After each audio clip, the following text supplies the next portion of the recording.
They surrounded Earth with 1,000 warships and called us primitive. But 6 minutes later, their entire fleet was begging the species they mocked for mercy. They mocked us the moment I stepped into their council chamber, not with laughter, not with crude insults, with silence. The kind of silence that strips you down and weighs your worth before you speak. I stood alone in the center of the Galactic Accord Hall, a single human surrounded by 8 towering alien delegates, seated on luminous thrones carved from crystal and light. Behind them, the transparent dome revealed Earth, blue, fragile, suspended in the darkness of space. And around it, their fleet, hundreds of warships. Black angular cruisers drifted in orbit like predators circling wounded prey. Fighters streaked past the atmosphere. In the distance, an explosion bloomed near the moon, a silent orange scar in the vacuum. They wanted me to see it, to feel powerless. The tallest among them leaned forward. Gray skin stretched tight over sharp features, eyes glowing molten gold. Human, the voice echoed directly into my mind. You are the final representative of your species? I'm the envoy, I replied calmly. A faint ripple of amusement moved across the chamber. You are alone, another said. Your fleets are destroyed. Your colonies have surrendered. Your orbital defenses lasted 6 minutes. 6 minutes. They had studied us for decades, mapped our communications, reverse-engineered our weapons, calculated our military response time, and they had decided humanity was not a threat. You expanded recklessly, a green-skinned delegate observed. You fought among yourselves for centuries. Your biology is fragile. Your lifespan insignificant. Another added, emotional, divided, chaotic. They weren't wrong. Humans were emotional, divided, chaotic. Another explosion lit the darkness beyond the dome. This meeting is not negotiation, the golden-eyed leader said coldly. It is courtesy. You may surrender with dignity. Dignity. I looked at Earth, at the swirling white clouds over blue oceans. You've studied us a long time, I said quietly. Yes. Then you know something about us. Silence followed. You know humans survived extinction events that erased entire dominant species. You know we nearly destroyed ourselves and rebuilt stronger. The green delegate narrowed his eyes. You misunderstand your position. Do I? I asked. Outside, 3 alien cruisers repositioned. Targeting. I reached slowly into my coat. Instant tension filled the room. Defensive systems activated beneath the floor. But I didn't pull out a weapon. I placed a small metallic device on the polished surface between us. Unremarkable, simple. What is that? The gray delegate demanded. I'll reply. One of them scanned it. The green delegate suddenly froze. Impossible. The golden-eyed leader stood abruptly. Where are the signals coming from? I smiled faintly. From everywhere. At that moment, space beyond the dome flickered, then changed. Their fleet glitched. One cruiser exploded from within, and the silence returned, this time not mocking, this time afraid. What have you done? The golden-eyed leader demanded as another cruiser ruptured in orbit. I didn't answer immediately, because the view beyond the dome was answering for me. Space shimmered as hundreds of faint, metallic objects decloaked around. Earth, small, cold, nearly invisible, human. They had scanned our fleets, counted our warships, tracked our power signatures, but they never found what we built in silence.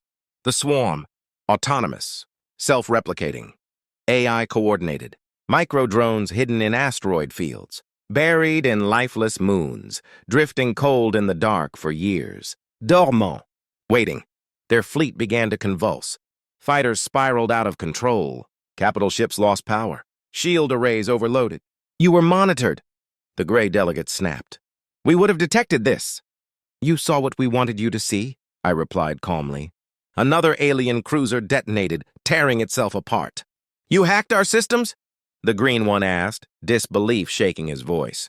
No. A holographic projection flickered to life. Between us, alien warship schematics rotating slowly. You connect every vessel through. A unified quantum command lattice, efficient, elegant.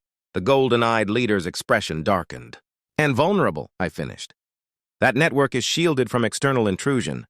Yes, I agreed, but not from internal infection. Realization dawned across the chamber. You let us salvage your destroyed ships, I continued. You studied our wreckage, Extracted materials, reverse-engineered components. Outside, an entire battle group went dark. We embedded something inside that wreckage. The green delegate whispered, "No." "It slept," I said. "Learning your architecture, mapping your command protocols." Another explosion lit the void. "You sacrificed your own fleets," the gray one said in horror, "to get inside yours." Earth's atmosphere glowed again, but now from human rail cannons, firing upward with terrifying precision. Alien ships, crippled and powerless, became easy targets. "You said we were emotional," I said softly. "Yes," the golden-eyed one muttered. "We are." Humans panic. Humans rage. Humans grieve. And when cornered, we adapt. Another alien ship collided with its own escort. "Your probability of victory was 3.2%, one delegate whispered. I tilted my head. "We don't fight wars to satisfy probabilities." Behind the moon, human vessels emerged, ships they believed destroyed. Not many, but enough. The swarm tightened its net. Their fleet was collapsing. And for the first time, they were not looking at Earth with superiority. They were looking at it with uncertainty and fear. "You manipulated us," the golden-eyed leader said slowly, staring at the destruction outside the dome. "No," I replied. "You underestimated us. Another cruiser lost power and drifted helplessly. You let us believe we were winning," the gray delegate said. "Yes." "Why?" "Because arrogance blinds." The swarm continued disabling ship after ship with surgical precision. No chaotic barrage, no reckless retaliation. Calculated. Controlled. "You studied our history," I continued. "You saw division. You saw wars. You saw instability." Another alien battle group went dark. "But you ignored what came after every crisis." The green delegate stared at Earth. "Reconstruction," he murmured. "Adaptation," I corrected.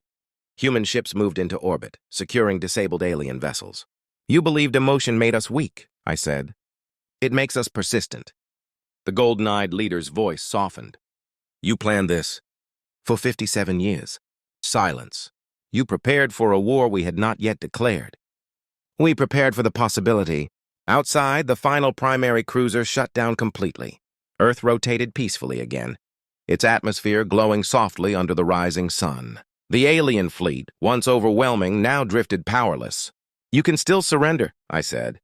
The word echoed through the chamber. Surrender. The same word they had offered me minutes earlier. The golden-eyed leader lowered himself slowly into his throne. "You would destroy us if we refuse?" I thought of cities burning, of the moon's shattered surface, of 6 minutes. "We don't want destruction," I said quietly. "That's the difference between us." The gray delegate studied me carefully. "And what do you want?" "Recognition." Silence stretched long. Finally, the golden-eyed leader spoke. "The Galactic Accord acknowledges defeat in this engagement." He hesitated. "And recognizes humanity as a sovereign equal among council species." Equal, not primitive. Not chaotic. Equal. The chamber grew quiet as emergency lights dimmed. Outside the dome, the swarm faded back into invisibility, dormant once more, watching. Human ships secured orbit with calm precision. The war, if it could still be called that, was over. "You could have annihilated our fleet," the green delegate said carefully. "Yes." "Why didn't you?" I looked at Earth rising in golden sunlight. "Because annihilation creates enemies. Respect creates balance." The golden-eyed leader observed me closely.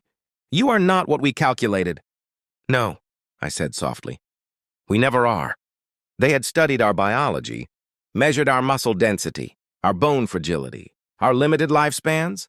They saw soft skin and assumed weakness. They saw internal conflict and assumed collapse. They saw emotion and assumed irrationality. But they never truly understood one simple truth. Humans endure. When cornered, we innovate.